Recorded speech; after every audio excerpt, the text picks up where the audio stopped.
everybody, how's it going? Welcome to the inaugural episode of a new podcast series we're doing here called Entertainment Annotated. Now, for those that are unfamiliar with what this show is all about, basically the new podcast lineup, if you will, from H Entertainment, we're kind of doing it a little more specialized, a little more niche, if you will. So pretty much each podcast you're doing is going to be focused on a different, niche. So we have our Marvel Annotated podcast, DC Annotated podcast, Sci-Fi Annotated podcast, and this one is Entertainment Annotated, talking about film, TV industry news, trends, box office reports, tech updates, so on and so on. So for this kickoff into this new podcast series, I could not think of a better person to start off with than Brandon Katz. And I'm just going to turn over to you. People can, tell people where to find your work at, and yeah, I'm just going to be quiet now. Well, thank you for having me on, Josh. I much appreciate it. Thank you for hyping me up as well. If you could tell all my potential matches on Bumble and Hinge the same things, that would go really long way. Would really appreciate that. So I am the senior entertainment reporter for Observer. You can follow me on Twitter at @great_Catsby, and I specialize in the film and television industry, and that ranges all sorts of things. That could be, Rotten Tomatoes, film and TV reviews. That can be the industry behind the business, the X's and O's and the dollar signs. I have kind of an eclectic sphere of focus. And today I'm really excited to kind of hop into some of those behind the scenes business angles that the average fan is going to be fascinated to learn about and might not know already. Yeah. Yeah, and I mean, I think it's really interesting right now from, what this podcast is about, right? Not really focusing on the superhero movies or, the Star Warses of the world. I mean, just really kind of talking more about the industry behind all of that, not surface level stuff, but, the things that usually are kind of like the hooks and the bait, so to speak. Like, we're focusing more on the line. It's like a fishing analogy. I hope that makes sense. But yeah, so today what we're talking about, for those listening to this on audio-only devices like Spotify, SoundCloud, Apple Podcasts, you'll hear the entire audio, not split up, nothing like that. But if you're listening to this on YouTube, more likely than not, you're catching this in segments that are uploaded. So, check out all the other segments if you get a chance. On the YouTube visual, you'll see all the topics. So just if it's not uploaded yet, just come back later. I think they'll be uploaded about an hour, 2 hours apart on the day they're uploaded. So just, give some patience, come back later.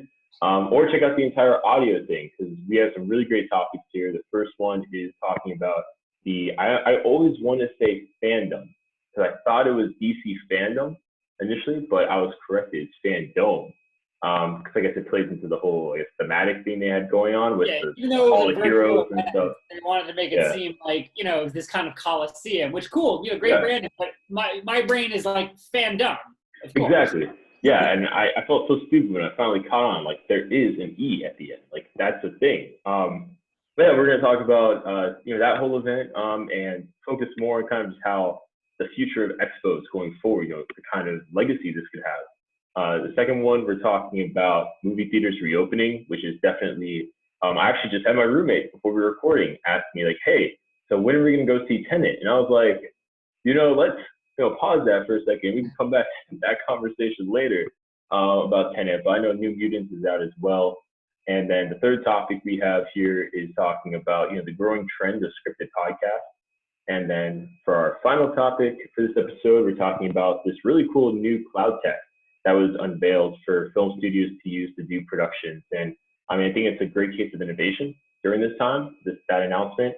But kind of bringing it back to the first topic, so DC FanDome.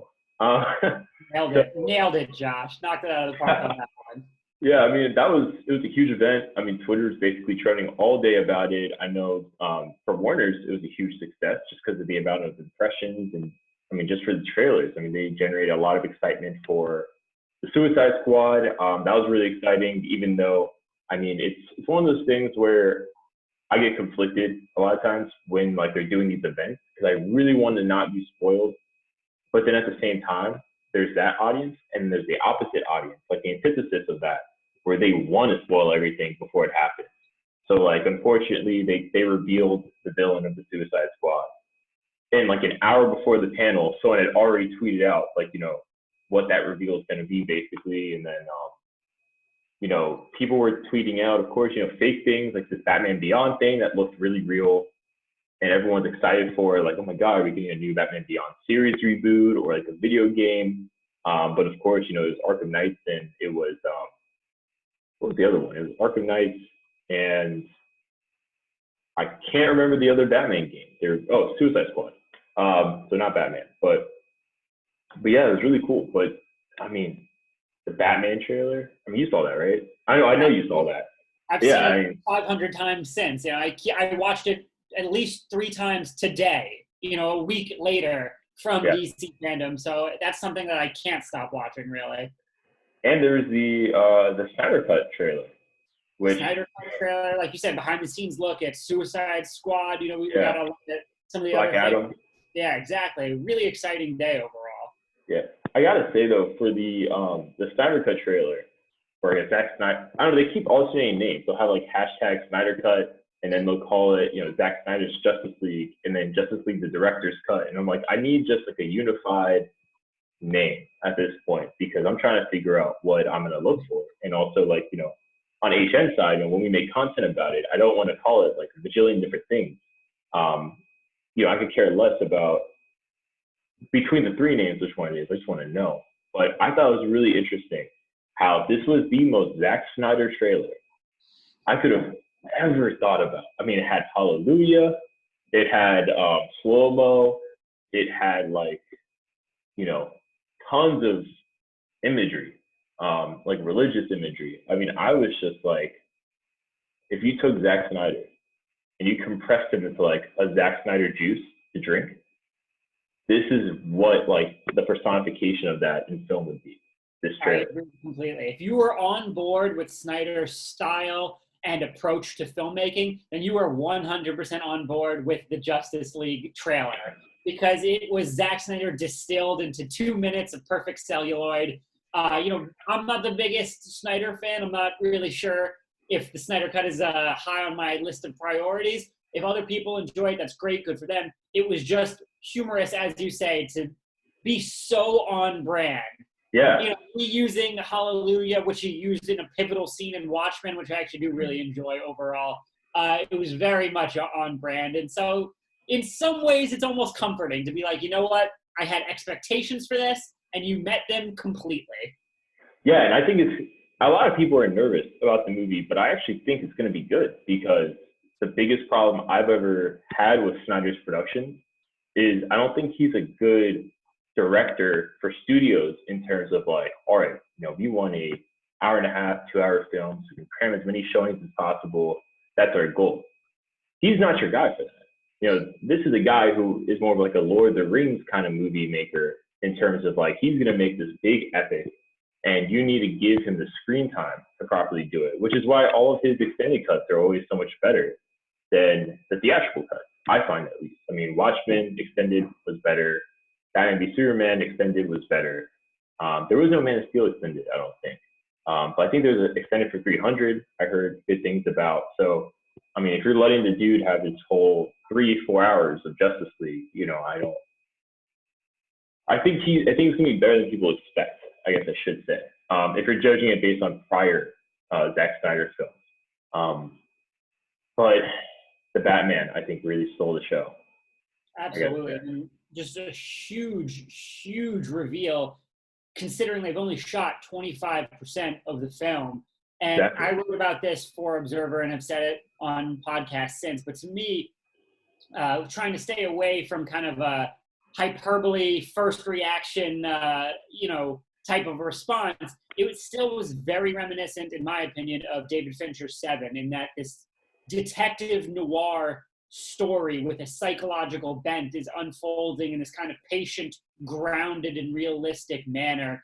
And there's something a little bit unsettling, something a little bit sinister about this Batman. He is early in his career, as we know. He's got a bit of manic energy. You know, he even says, after just obliterating that goon, you know, I am vengeance. This is an angry Batman who's still learning how to be a crime fighter, and importantly, a symbol of hope and positivity to a kind of corrupt and crime-ridden city. And clearly he's more interested right now in feeding the dark side of his soul in what he believes to be this kind of just crusade. And I find that all really, really interesting ground to cover.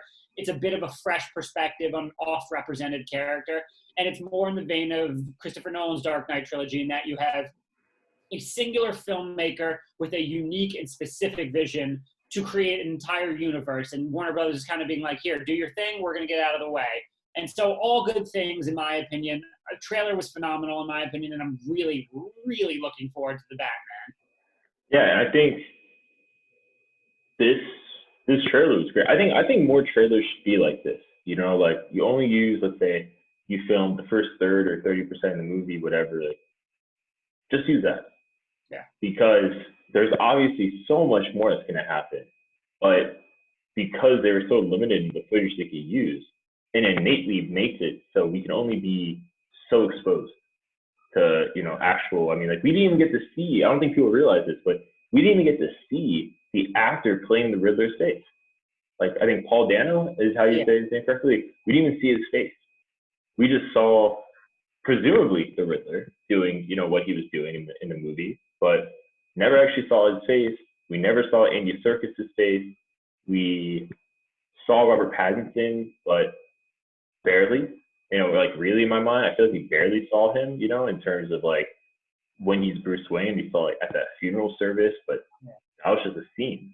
I mean, like I think they did this, it was very well done, and I think it set a tone, which I think is really good. It set a tone for what to expect. And I'm really excited just because I've always loved the aspect of Batman.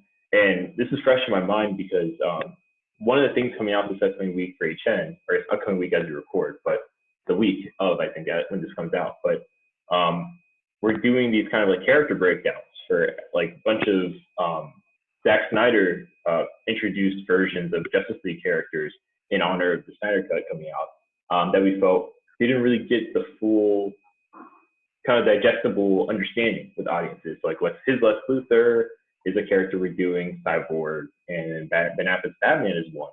And something I like they did with Ben Affleck's Batman, definitely more show than tell, is they really highlighted the trauma that would be associated with someone in this life of Batman. Everything from his like, you know, nightmares, the alcoholism, you know, his drug use for antidepressants, you know, just like the visual, just like the worn downness, basically, just how much it seems that he has just really become consumed by Batman and that persona, more so than it being like I'm Bruce Wayne, but then I'm also Batman, which I think Nolan did really well of, having like that kind of balance of the two. But I'm excited to see Matt Reeves hopefully go 100% in, like with an unhinged young Bruce Wayne. I really just hope though we don't get the Joker in this trilogy.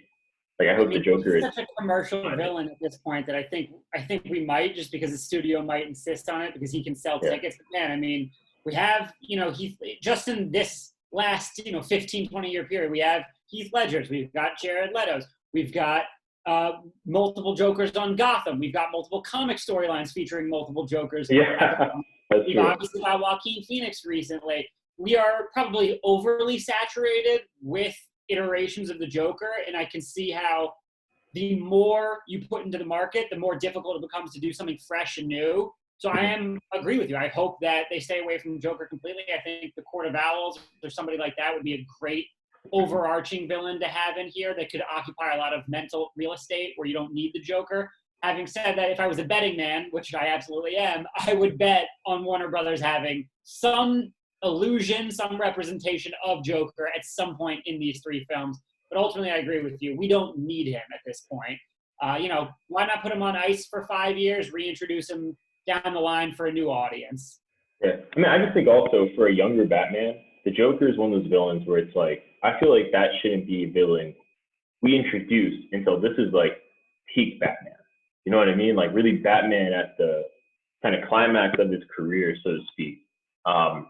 Just because, you know, I want to see him learn, make mistakes, stumble. And I think the Riddler is a great test of that, you know, test of him as like a detective, but also, you know, like early on stopping a criminal, assuming the Riddler is the one killing people, not just scheming. And then also like I guess it depends too where they go with it in terms of, are we doing a Nolan thing where we stay relatively realistic all throughout, or is this like more of the other DC movies where they're not afraid to like let's say introduce like a magic or an alien species? Because I've always been a huge fan of Clayface being a villain for like a Batman movie, just because of the ability to shapeshift and stuff. I was like, that's great for a detective story. But yeah, I agree with you. On Harley Quinn, the animated series, just such a funny, great character. Yeah, I think that's actually side note. They don't really think they talked about that with DC FanDome. I don't remember really seeing. They had like a panel for her, but they did not announce a third season officially yet. We're still waiting on HBO Max to make that order. Hopefully they do, because for my money, hopefully. Harley Quinn's one of the best creations in the DC universe of the last 10 years, the animated show specifically. I mean, it is just irreverent and hilarious and really organic. Everyone go watch it. And I'm not even being paid for Warner Brothers. It's a great show. I agree with you 100%, because the one thing about the Harley Quinn show I really like is that you can tell whoever assembled the writers' room made a point to get a fresh take. Definitely. I mean, they don't do the same cliches that a lot of shows have like that, where they try being like, whether it's like pseudo meta to their genre, whatever it might be. I mean, it can be repetitive, I find. But Harley Quinn, like, you do a good job of, like you said, they're very reverent to the source material, but at the same time, I mean, they're not afraid to make their own in terms of the universe they're creating through the show. And I mean, I know a lot of people love King Shark on that show, so like they're kind of hoping that some of that influences the King Shark that appears, whether it's in the Suicide Squad or the Suicide Squad Kills the Justice League game or whatever it is. But I know Wonder Woman was another panel that got some love. I mean, I'm ready for it to come out, I guess. Yeah. I feel like I've known about the movie for so long now that it's just one of those things where I don't want it to be a thing where I build up these expectations just, with so much time, kind of like Tenet, we didn't formally review Tenet, but I mean, I kind of had these expectations for Tenet, and then the more they kept pushing it back, I was just like, it's just the magnum opus of I almost said Odin for some reason, but Nolan. It's just the magnum opus of Christopher Nolan. Like, man, like he must really want this out, they must really be confident. And then, I'm not gonna lie, on an A to F scale, I would give it like a C+. But yeah, I really just hope Wonder Woman, like they're able to release it without feeling pressured, because I've only heard good things about it, and I had some friends actually who are extras in the movie because they filmed it in DC, and I think it was Georgetown, and it's basically just like a cafe or something, and there's extras in it. So hopefully I can see them. That'd be cool. But I guess out of all the panels, what really caught you, besides the Batman, I guess, what really caught your eye and really stood out? I just to circle back quickly to your point about Wonder Woman, I agree in terms of this movie was supposed to originally be scheduled for November 2019, then got pushed to June 2020, which was probably the right idea. Just gave it more time to coalesce and get everything done. It wasn't as rushed of a production. Then, of course, COVID happened. So now it was pushed to August. Then, the situation was still bad. Now it's looking like October 2nd, it'll come out. At what point do fans reach, a benchmark of apathy when it's continually pushed? And we've had so much focus on it for a year and a half now. Like you said, at this point, we're all just ready for it to come out. And it'll be good for the entire DCEU to have just kind of a blast and infusion of not only blockbuster proportions, because we all need that, but Wonder Woman's earnestness and her innocence and her optimism. That's going to be a nice little flavor for what is otherwise an apocalyptic 2020. Yeah. I would expect I would expect Henry Cavill to return as Superman in some capacity in Black Adam, even if it's just a brief kind of cameo or teaser, something like that. Number 2 from DC FanDome that I was really excited about is the Suicide Squad, which looks absolutely gonzo in the best possible way. James Gunn has proven to be this delightfully weird and odd, effervescent kind of voice in mainstream Hollywood blockbuster making. So I'm really excited to get that vibe. He's got a lot of leeway, a lot of freedom with an R-rated movie for DCEU. He's got clearly a bit of a chip on his shoulder given everything that happened between him and Disney. So I think the Suicide Squad is going to be a whole mess of crazy fun. Those two projects I'm really pumped for. And also just excited because those are two kind of longer term projects. We're talking 2021, 2022, not right up on the docket immediately. And that gives us all something to look forward to and talk about for, a little while until it actually arrives. Yeah, and I think I can echo all those things. I mean, it's a good time to be a fan, I think, of whether comic book movies, but DC especially, just because, like there's just so much they have coming out, both TV, film. I mean, I think for me the biggest one after seeing all the panels, not including Batman, because that's cheating. I would have to say maybe Black Adam, just because it's been something. I mean, I'm a huge Shazam fan. Back when he was, even still called Captain Marvel, I've been championing, that he would beat Superman in a fight for years. You know what I mean? Like I've been, standing, Shazam for quite some time now, and Black Adam was always right there. You know what I mean? In terms of sometimes frenemies, sometimes just straight up enemies, rivals, whatever. And the fact that The Rock is attached to the character too, I'm really excited about, because I think he'll really be able to bring his, I guess, star power and name brand into elevating like the Shazam family of characters, which I think are underplayed quite a bit a lot of times in DC, just because of their, rough history, so to speak. But yeah, I'm really excited for it. The only thing I'm nervous about, I would say, is something I call the Black Widow effect, which is basically the actor should have like an accent usually for like the character, and then like magically has no accent whatsoever. So I'm a little nervous that like Scarlett Johansson's take on Natasha Romanoff, we might have a Teth Adam that has no accent whatsoever, whether it's originally Egyptian, correct? Yeah, like some incarnations say like ancient Egypt, others do a fictional country, Kadak, and I think they're doing Kadak, but Kadak is usually just a fill-in for Egypt, anyways, the way they depict it at least. So vaguely Middle Eastern is what his roots are. Yeah, that's what they should be, which is why like some people initially were actually like not excited that he was casted.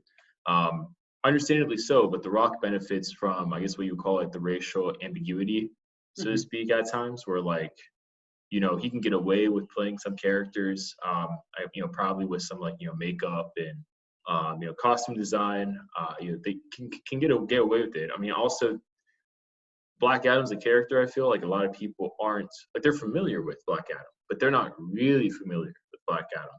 So you'll have like that minority of fans who are probably, maybe upset and wishing that an Egyptian actor maybe had that ability, so to speak, versus The Rock, while at the same time, a lot of people don't care, or they're just happy that The Rock is going to bring the character to life, since he's been a long fan-casted kind of character for the role. And I'm happy that he seems to be a fan of the role too. And I think he'll do his best. Also, I'm excited because I'm pretty confident Superman is going to be in that movie, Henry Cavill. I'm pretty confident. I mean, there's too much going on. I mean, I've been telling people this forever. I mean, Henry Cavill's agent is, I'm pretty sure, The Rock's agent or manager. Manager, Danny Garcia. Yeah, and obviously, she and The Rock have a great relationship. I don't think that's not well known. And on top of that, I mean, The Rock has been a huge supporter of Henry Cavill's, and he's been teasing that too. And I feel like The Rock's one of those producers, whatever you want to say, that if he really wants something in his movie, the studio's going to give it to him. I mean, I can already see it. Negotiating power, that's for sure. Yeah, especially with the Justice Society on it too. I mean, I can see it right now. Like, you hype up Shazam plus Superman versus Black Adam and the Justice Society. I mean, that movie's going to break $1 billion. I mean, it's going to be huge. I mean, I'm just biased maybe, but I mean, it's going to be a great movie. But I'm really excited about it. But I think going to what was initially the second phase of this topic, in terms of the future of Expos going off DC FanDome, I think it's not going to change the landscape. And the reason why I say that is because DC really benefited, in my opinion, from having a lot of things in the back burner. like on the up to bat basically. And, we've already seen, people are like, should Marvel do one? And I'm like, well, they have D23. So, they kind of already do, I guess, in a way. But there's a reason why they do D23 and not the Marvel Expo, because there's only so much you can have every year to show. So I don't think Comic-Con's at risk. I think they might do a DC FanDome again in the future just because they're so successful, but I don't think they'll be able to repeat the same success they had this year. You're not going to have a Batman and a Snydercut and a Wonder Woman 1984, along with every other project every single year ready to, to show something for. So, but what do you think? Obviously DC FanDome was a huge success, 22 million viewers across multiple countries and territories for the 24-hour broadcast. I believe within 48 hours, all of the trailers debuted and collected 150 million views across all platforms. Ooh, that's a lot. You're right in the sense that this was a collection of specific factors that produced an environment ripe for an all-viral event. And that definitely helped push DC FanDome to higher heights. Having said that, I actually disagree. I think with Comic-Con kaput this year and DC FanDome really taking off, I do think there should be more in-house marketing, more in-house launching pads for a collection of your multimedia platform projects. And you're right that Marvel does D23, but in the midst of the pandemic, which is still stretching onward, not all the theaters in America are open. I still think there's value in doing something like that for Marvel, something like that for Lucasfilm. I believe these kind of in-house productions that don't rely on third parties in which you have to adhere to their rules and split revenue and all of the complications that come with this can be very valuable to a studio. And I think even going forward, as the world opens back up and it's more safe, of course, we're going to still have a massive San Diego Comic-Con in the future like it has been in the past. But I don't think this lesson is lost on anyone, that you can cut down on costs and keep everything within your own silo of content creation to kind of jazz up fans and sell buzz, which has become the #1 currency in blockbuster marketing. So I think this could have more lasting impact than we think right now, though I do agree there will be a semblance of a return to normalcy when it is safe to do so. Yeah, and actually, I think you mentioned Star Wars, and I think doesn't Star Wars? I think they have one. It's Star Wars Celebration, right?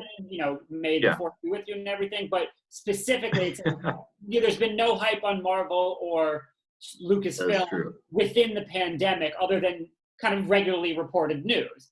Yeah, removing that. Absolutely use a buzz-generating event such as this to galvanize the fan base, dominate social media talk, drive clicks, views, and engagement to their future products, and just give a boost to Disney theatrical, Disney Plus, etc. right now, because everyone's hurting, especially Disney, who's been hit probably the hardest of any entertainment media conglomerate in this pandemic. So DC FanDome could be a good lesson and a good template to just observe moving forward. Yeah, I think the biggest thing I think actually will be carried over is the virtual aspect. I think a lot of, whether it's Comic-Con in the future or a DC FanDome 2 or a Marvel Expo, Star Wars Celebration, whatever it's going to be, I think we'll see more panels being virtual in terms of offerings, I think. Reach a wider base if you don't have to sell tickets. Yeah, like if the biggest thing they're going for, right, is buzz and excitement after whatever they show from the panel, I think you're right. The buzz is the currency a lot of times for this stuff. Like what they show, I know they want to be like exclusive trailer, but like, let's be honest. In my opinion, I think the Batman got more buzz from in Snydercut too, but definitely the Batman got more buzz from having the trailer after it was like streamed, so to speak, during the panel. Both of which leaked before their respective panels too.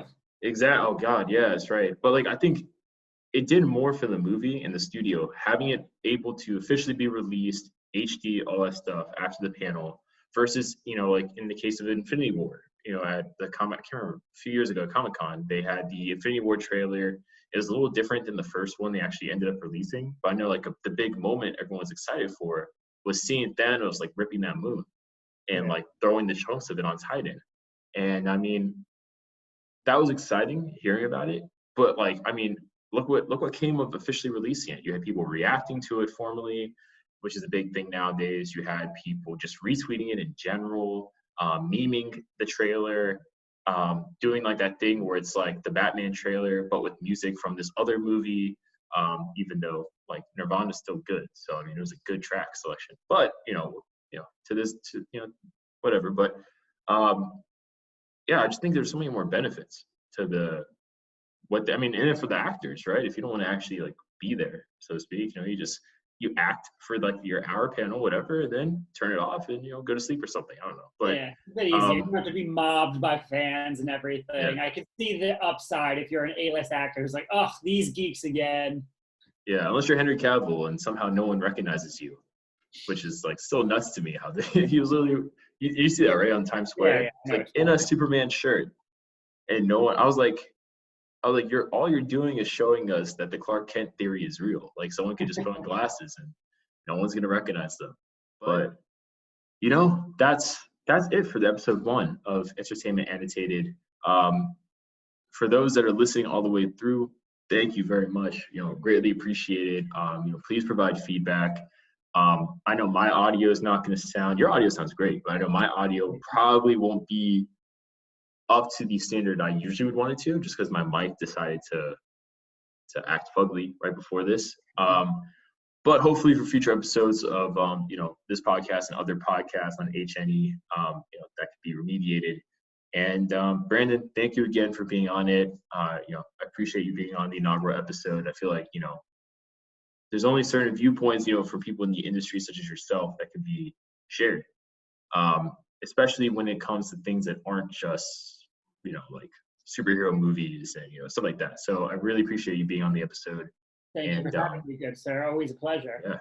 Yeah. And where, for people that may have forgotten from our conversation, where can they find you? So I'm the senior entertainment reporter at observer.com. You can follow me on Twitter at great_Catsby. I tweet all about, the superhero movies, the Oscar races, box office, TV ratings, basically everything the industry covers. I got at least a foot or a toe in. Nice. Yeah, and everyone, I definitely recommend you guys check out his work. Don't be like me and be super confused and be like Observer. That sounds familiar. Yes, it does come from New York Observer. But yeah, it's great. It's great work, and definitely support it. Support, I like supporting other. I mean, like H&E, right? Like we're leaving. This is actually a spoiler technically for you because we haven't publicly announced it yet. I think we're doing it on Monday, but we're leaving small form journalism. Oh wow! And we're going just to long form content, which the podcast is a part of. But yeah, so I definitely, if you guys like small form journalism or it's more short form journalism, not just the long form stuff, check out places like The Observer, even though I know you write long form content. So it's not like you do just short form. No, yeah, a lot of great long form. Heading into Tenet, we actually launched a new series, Nolan Time, which yes, I really read it. It focuses on how we watch the clock in Christopher Nolan's movies and his fascination with time and all of its delineations and permutations. And we have some really, really cool stuff that tracks kind of the history of his career. I think fans are really going to dig it, especially as they prepare for Tenet. Yeah, and what I'll do is, I'm already gonna put your social media, like your Twitter handle and everything, and like observer.com / like your user profile, so people can just immediately access your written articles. But I'm gonna put all that in the description for those listening, whether it's on YouTube or Apple Podcasts, wherever. But also, I'll make sure, definitely on YouTube at least, in the comment section to make it like a pinned comment. I'll put the Tenet thing or the Christopher Nolan series that you've been working on. So people can check it out. Definitely everyone, you'll enjoy reading it. And I hope especially if you're a fan of Nolan, yeah, like you'll like it. But also, if I'm not mistaken, you did a breakdown, right, for the Batman? Yeah, I did a breakdown of kind of my reaction and the influences and homages I noticed in the trailer and kind of what that represents for this new film and this new universe moving ahead. Yeah, and I'll also share that as well. So people just immediately check out like a bunch of the things you did that we kind of talked about. So we talked about the Batman, and yeah, thanks for being on the episode. And yeah, everyone leave comments down below what you guys think. Do you like this new series after one episode? And we'll check you guys later.